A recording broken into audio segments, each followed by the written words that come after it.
রান্না করব আমি নিরামিষ আলুর দম। কর্তা মশলা দেখে বলে কি হয়েছে কম। আমি বললাম তোমার চোখে পড়েছে ছানি, তাই তুমি সব কিছু দেখছো কম কম। Hello everyone, welcome back to my channel কৌশলী রান্নাঘরে সবাইকে স্বাগত। আমার আজকের রেসিপি ছোট আলু দিয়ে নিরামিষ আলুর দম।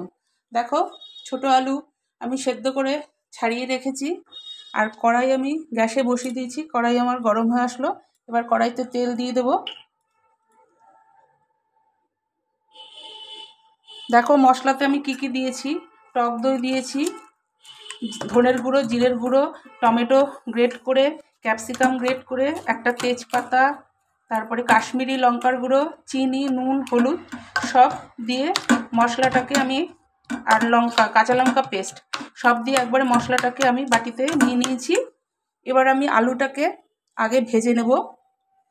কড়াইয়ে তেল গরম হলে আমি আলুটাকে আগে ভেজে নেব, তারপরে ফিরে আসছি পরবর্তী স্টেপে। দেখো বন্ধুরা, আলুগুলো আমার ভাজা হয়ে গেছে, খুব বেশি লাল করিনি, মোটামুটি আমি ভেজে নিয়েছি। এবার আমি গোটা জিরে ফোড়ন দেব, তারপরে মশলাটা আমি দিয়ে দেবো কড়াইতে। তেলের মধ্যে দিয়ে দিচ্ছি মশলাটা। দেখো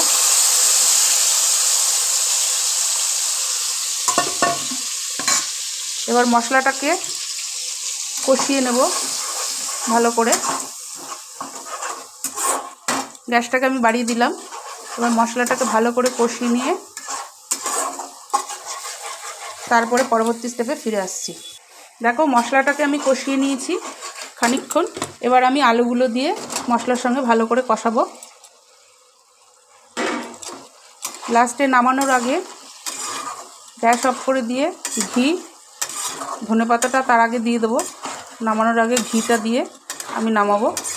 এবার ভালো করে কষিয়ে নেব আলুর সাথে মশলা দিয়ে একসঙ্গে। ফিরে আসছি পরবর্তী স্টেপ। দেখো মশলা দিয়ে আলু দিয়ে আমার কষানো হয়ে গেছে, গা দিয়ে তেল ছেড়ে গেছে।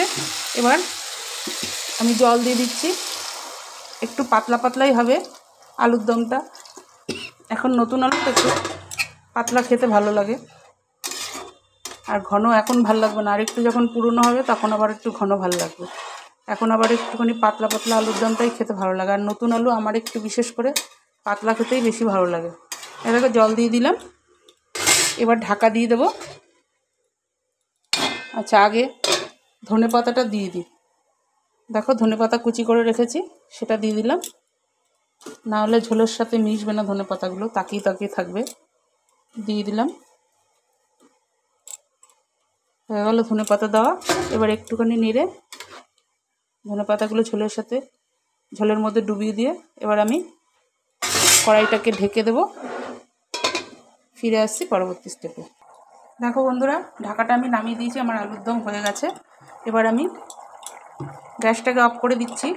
অফ করে দিয়ে এবার ঘি দিয়ে দিলাম,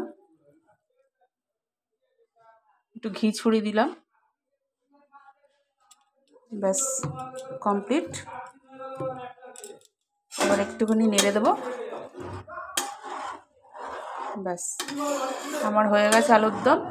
তোমাদের কার কেমন লাগলো আমার ভিডিওটা সেটা কমেন্ট করে জানাবে। কে কোথা থেকে দেখছো সেটাও কমেন্ট করে জানাবে।